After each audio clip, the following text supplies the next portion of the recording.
warahmatullahi wabarakatuh. Selamat siang, salam sejahtera untuk kita semua. Perkenalkan, nama saya Anita Indriasari, SPMSI, merupakan salah satu dosen jurusan Geografi Fakultas Matematika dan Ilmu Pengetahuan Alam Universitas Allo Oleo. Saat ini saya sedang mengikuti proses sertifikasi dosen gelombang pertama tahun 2025 yang dilaksanakan oleh Kemendikti-Saintek. Video ini saya buat merupakan salah satu syarat pernyataan diri dosen dalam unjuk kerja Tridharma Perguruan Tinggi atau biasa disebut dengan PDD UKT PT. Saat ini saya akan memaparkan materi perkuliahan dari mata kuliah Geografi Pertanian yang saya ampu pada saat ini. Saya akan menyampaikan materi dari mata kuliah Geografi Pertanian, di mana mata kuliah Geografi Pertanian ini memiliki dua SKS yang dimasuk dalam semester genap 2024-2025. Geografi Pertanian ini memiliki metode pembelajaran yang digunakan adalah project basic learning. Artinya metode yang digunakan adalah model pembelajaran yang melibatkan secara aktif mahasiswa di dalam ruangan kelas. Artinya ada interaksi antara mahasiswa dan dosen dalam melakukan perkuliahan. Kemudian harapan pembelajaran mahasiswa dalam mata kuliah Geografi Pertanian ini diharapkan mahasiswa memahami semua pokok-pokok bahasan yang telah disampaikan pada saat sebelum perkuliahan dilakukan. Jadi perkuliahan mata kuliah Geografi Pertanian ini dilakukan sebelum pertemuan pertama diawali dengan kontrak kuliah, kemudian menjelaskan secara rinci pokok-pokok bahasan yang akan dipaparkan selama 14 kali pertemuan, di mana mata kuliah ini 14 kali pertemuan, 1 kali UTS dan 1 kali ujian akhir semester. Capaian pembelajaran yang diharapkan adalah sama seperti dengan harapan pembelajaran yang tadi, bahwa kami dosen pengampu mengharapkan mahasiswa memahami secara jelas pokok-pokok bahasan yang telah disampaikan atau yang telah dipaparkan oleh dosen pengampu. Pada mata kuliah Geografi Pertanian ini memiliki bobot penilaian, ada 4 bobot penilaian. Pertama adalah tugas individu, di mana bobot dari tugas individu ini adalah 20%.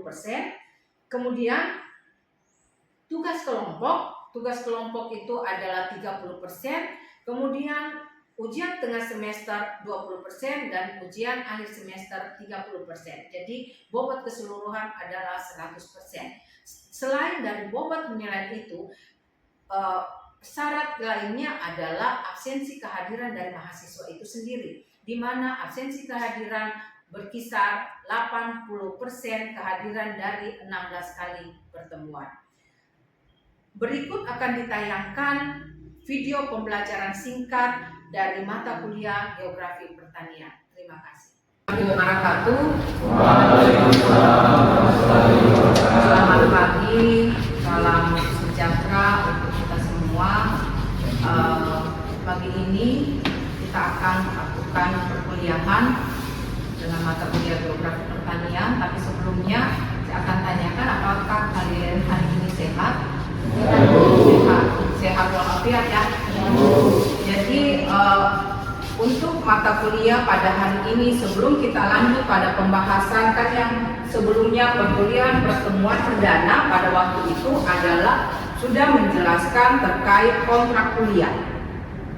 Setiap kita sebelum melakukan perkuliahan di awal itu adalah melakukan kontrak kuliah, bagaimana terkait dengan penilaian dari geografi dari setiap mata kuliah, yang dalam hal ini adalah mata kuliah Geografi Pertanian. Jadi ada absensi, kemudian ada nilai tugas, ada nilai UTS, kemudian ada nilai UAS, dan ada nilai tugas-tugas lainnya. Jadi untuk absensi dia diambil 80. Semua sudah tahu kan, bilang absensi itu adalah 80% dari jumlah pertemuan, karena pertemuan kita 16 kali. Nah, pada hari ini sebelum kita lanjut pada pembahasan yang sudah dijelaskan pada kontrak kuliah, maka pada hari ini kita akan membahas terkait geografi pertanian, pengertian dan ruang lingkup dari geografi pertanian itu sendiri. Artinya, diharapkan mahasiswa itu sebelum melakukan pembahasan atau perkuliahan yang lebih lanjut, maka kalian sudah harus memahami bahwa apa itu geografi pertanian dan ruang lingkup yang masuk dalam geografi pertanian. Seperti begitu. Kemudian kita lanjut bahwa geografi pertanian itu, geografi itu sendiri, sebelum kita mengetahui apa itu geografi pertanian, maka kita harus mengetahui dulu apa geografi itu sendiri. Kita kan jurusan geografi, jadi setidaknya kalian harus mengetahui apa itu geografi. Jadi geografi adalah mengkaji persamaan dan perbedaan fenomena geosfer dengan sudut pandang keuangan, kelingkungan, dan kewilayahan. Ini tiga pendekatan atau tiga sudut pandang ini yang setidaknya kalian harus pahami. Biasanya akan ditanya di mata kuliah apapun itu akan ditanya ada berapa pendekatan dalam geografi.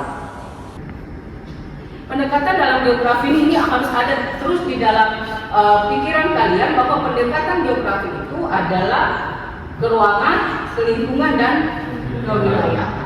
Jadi ada tiga. Jadi kalau kita berbicara geografi seperti itu, selalu mendekatkan kepada tiga pendekatan yang telah dijelaskan tadi. Kemudian kalau kita berbicara tentang geografi dan disiplin ilmu lainnya, maka geografi itu banyak sekali mencakup di dalamnya. Banyak sekali yang ada di dalamnya. Ada dia geografi pertaniannya, ada geografi ekonomi, ada geografi sosial, ada geografi pariwisata, ada geografi perindustrian, ada pemineraan jauh, sip, dan sebagainya.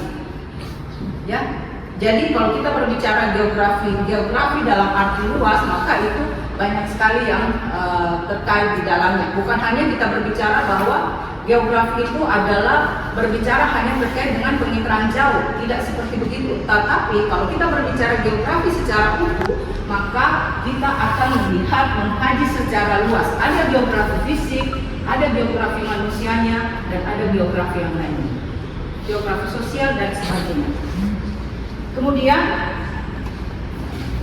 ini bagaimana geografi pertanian di dalam geografi itu sendiri. Kalau kita berbicara bahwa dinamika geografi pertanian itu, maka dia akan berkaitan dengan transformasi ke industri pertanian. Begitu. Kemudian kita lanjut. Nah, di sini setelah kita menjelaskan, setelah kalian mengetahui apa sebenarnya geografi itu, maka yang akan kalian pahami kenapa kalian belajar mata kuliah geografi pertanian. Maka geografi pertanian itu adalah perubahan ide, gagasan, dan metode ilmu sosial kontemporer dengan kajian produksi berbasis pertanian untuk mengatasi masalah-masalah yang mempengaruhi produksi dan konsumsi makanan dan serat dunia. Jadi, kenapa ada salah satu di dalam pokok bahasan yang sudah dijelaskan di pertemuan dari awal bahwa ada pembahasan terkait pangan? Iya kan?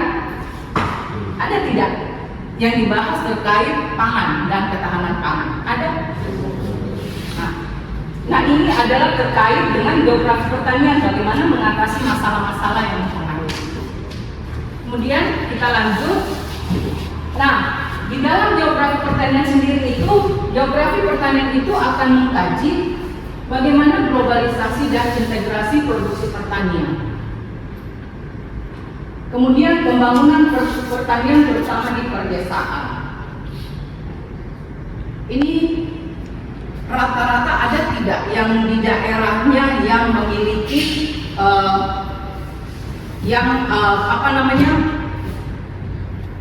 pencariannya adalah petani? Ada tidak dari kalian? Ada. Jadi nanti kalian akan lihat bagaimana sebenarnya pembangunan pertanian itu terutama di pedesaan. Seperti begitu. Nah, bagaimana semakin pentingnya supermarket dan gerai makanan cepat saji? Apakah ini penting? Apakah ini ada manfaatnya? Dan nanti akan kita kaji lebih lanjut di pembahasan berikutnya. Kemudian sifat perubahan peraturan pemerintah. Kemudian di dalam geografi pertanian juga kita akan menjelaskan bagaimana kegigihan kelaparan dan kelaparan di beberapa bagian dunia berkembang. Ini terkait dengan pangan dan ketahanan pangan.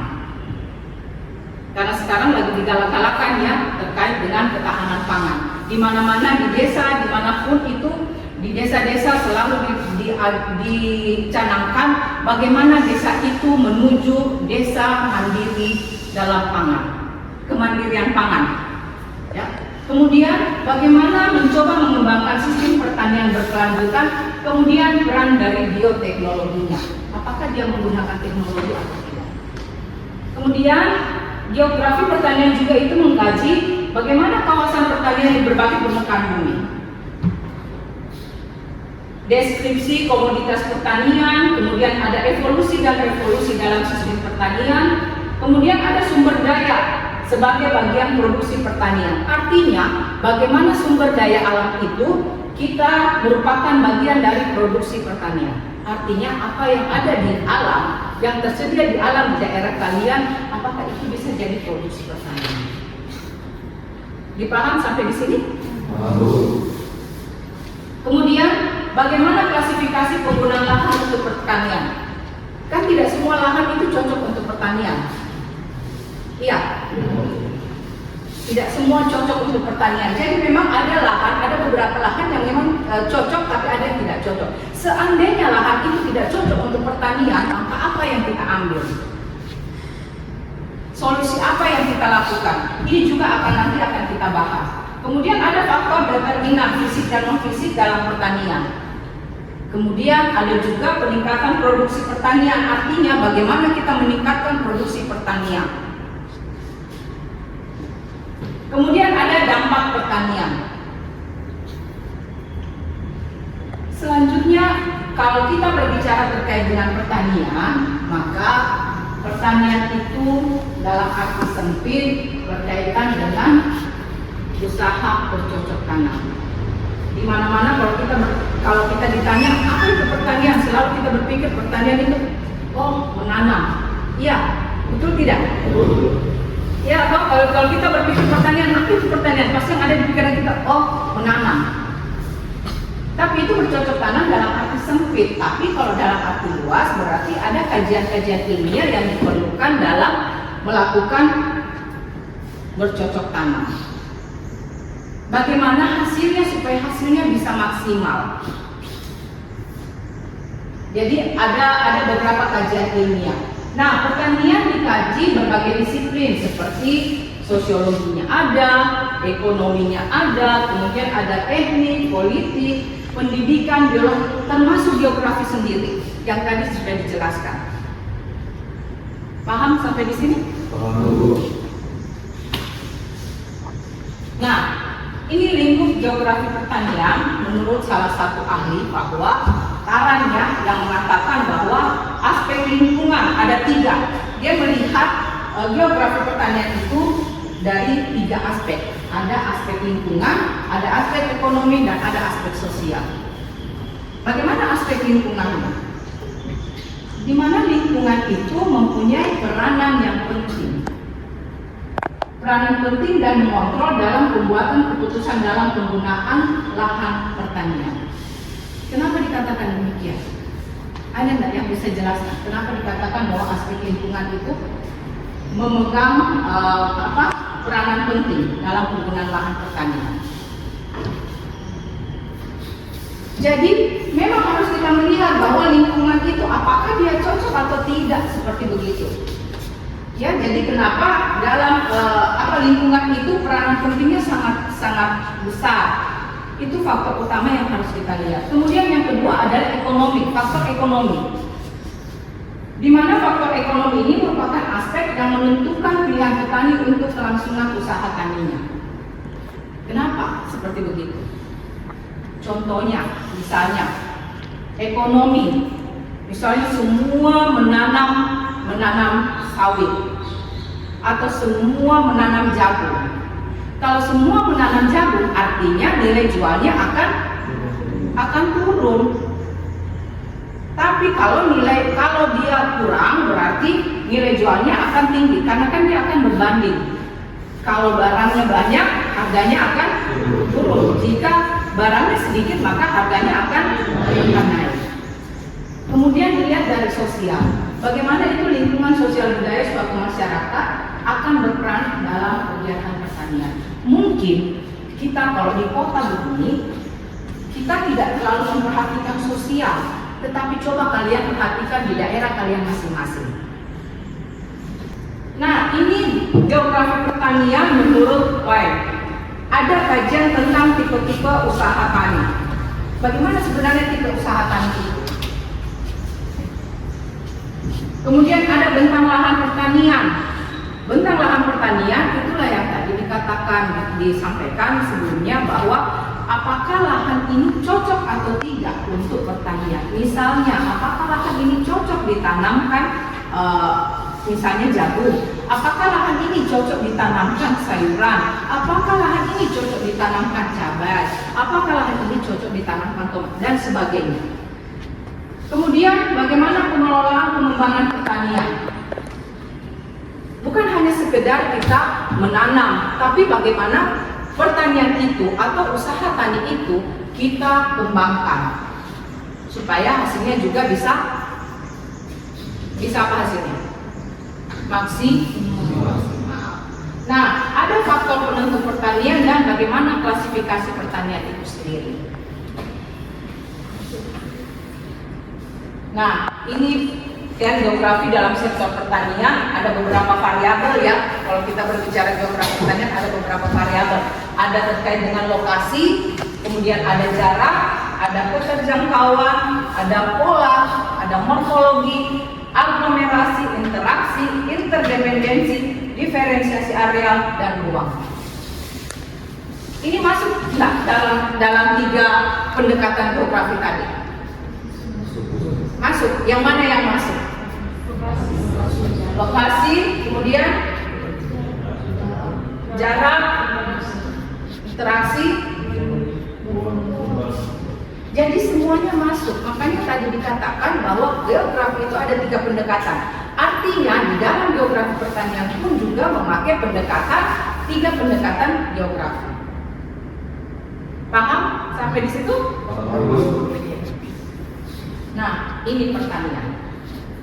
Setelah tadi kita membahas geografi, kemudian geografi pertanian, kemudian ini adalah pertanian. Bagaimana sebenarnya pertanian? Kalau pertanian dalam arti sempit adalah bercocok tanam. Kalau dia dalam arti luas berarti dia dikaji secara.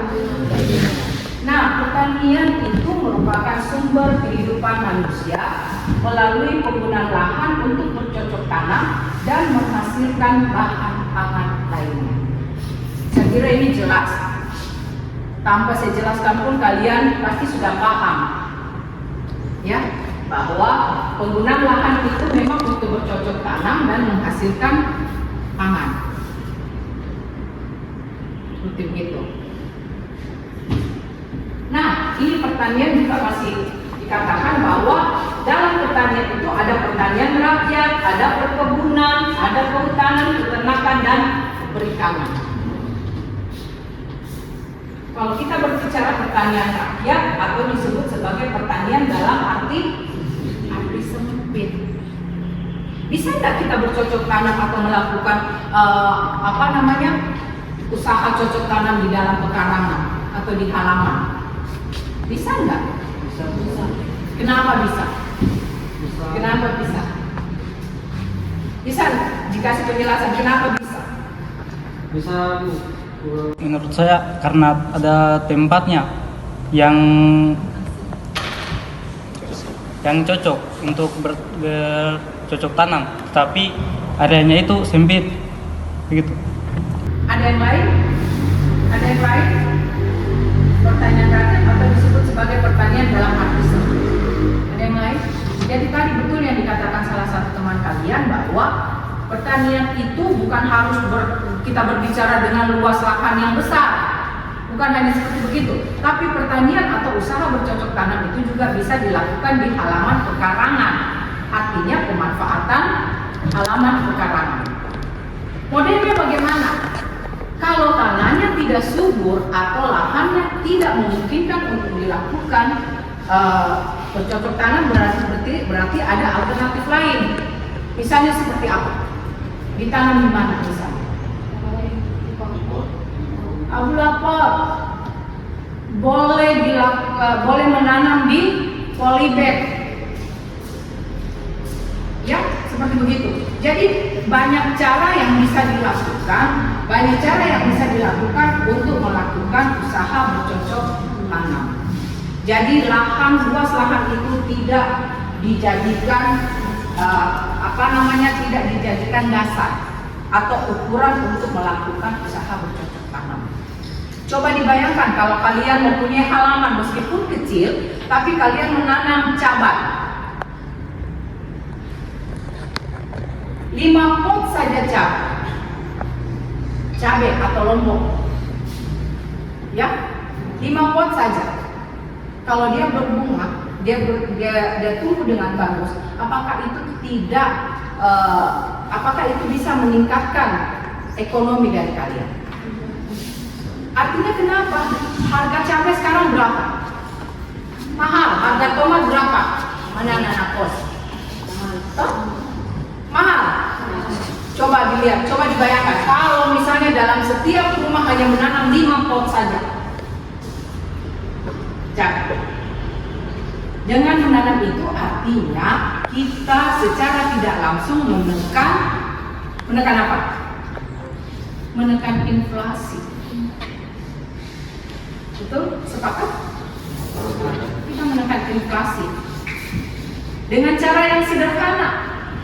Dengan cara ini, pertanian rakyat yang disebut dengan dalam arti sempit, artinya memanfaatkan pekarangan yang ada.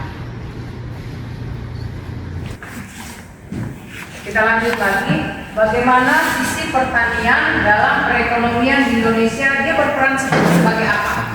Nah, pertanian itu berperan sebagai sumber pendapatan sehingga mengurangi tingkat kemiskinan. Kenapa bisa dikatakan demikian? Kenapa bisa dikatakan bahwa pertanian itu sumber pendapatan sehingga mengurangi tingkat kemiskinan? Ada yang bisa menjelaskan? Ada yang bisa menjelaskan? Bagaimana sebenarnya pertanian itu dikatakan sumber pendapatan sehingga mengurangi tingkat kemiskinan? Coba dilihat bagaimana pertanian kan tadi sudah katakan bahwa pertanian itu adalah usaha apa? Usaha bercocok tanam. Bagaimana kita bercocok tanam? Kalau misalnya kita menanam, apakah itu bukan menjadi sumber pendapatan? Masuk sumber pendapatan atau tidak? Kalau kita menanam dan kalau ada sumber pendapatan, artinya secara tidak langsung akan mengurangi tingkat kemiskinan. Nah, sumber devisa negara dengan melihat jumlah pendapatan domestik bruto. Kemudian ada juga penghasil bahan pangan. Kemudian ada penyedia bahan mentah dan bahan baku industri. Kemudian kesempatan kerja di perusahaan-perusahaan besar yang ada perkebunan besar, maka dia akan membuka kesempatan kerja. Kenapa? Karena dia membutuhkan tenaga kerja yang lebih. Kemudian ada kesempatan berusaha dalam pertanian maju. Nah, pertanian dalam ekonomi seperti tadi ya, sudah sama seperti tadi. Kemudian ini, sebelum kita akhiri dari materi ini, dari geografi pertanian, bagaimana kedudukannya geografi pertanian itu, maka kedudukan geografi pertanian itu ada geografi manusia. Geografi manusianya yang mana saja? Saya sudah katakan tadi, di dalam geografi, dalam jurusan kita ada mata kuliah ini semua. Ya, ada tidak? Ada. Kemudian di geografi fisik ada tidak? Ada. Jadi kalau kita berbicara terkait dengan geografi pertanian, berarti dia akan membahas ada geografi manusianya dan ada geografi fisik. Maka geografi pertanian adalah mix dari geografi.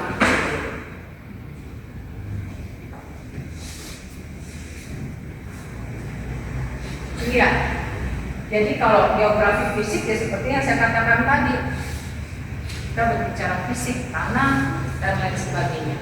Kemudian ada geomanusianya, ya. Kemudian terakhir dari pertemuan kali ini, di geografi pertanian itu juga akan menjelaskan bagaimana sebenarnya pertanian tradisional hingga pertanian modern. Kemudian mendeskripsikan evolusi pertanian dan praktek pertanian sejak awal sampai saat ini. Kemudian ada revolusi pertanian. Kemudian ada pentingnya aspek iklim, topografi, budaya, pasar dalam pengembangan pertanian antar wilayah. Kemudian ada menjelaskan penerapan modal yang berskala kecil dan luas. Ini juga ada di dalam pokok pembahasan. Saya kira juga saya sudah jelaskan ya. Kemudian identifikasi variasi pertanian antar wilayah, perkembangan pertanian, pemenuhan permintaan pangan, kaitan penggunaan lahan dan pengembangan pertanian, dan yang terakhir adalah agrobisnis dan kondisi masyarakat. Bisa dipaham sampai di sini? Oke. Jadi tadi kita sudah sambil kuliah, sambil kita diskusi bagaimana masukan kalian atau pandangan kalian terkait dengan geografi pertanian. Ya, tadi teman kalian juga sudah menjelaskan bagaimana sebenarnya pemanfaatan pekarangan yang dilakukan. Ya, tadi ya, seperti begitu. Jadi untuk kuliah pada hari ini pertemuan dari mata kuliah geografi pertanian pada hari ini kita cukupkan, dan sebelum saya akhiri saya akan mengabsen dulu dari kalian yang hadir pada hari ini. Absennya.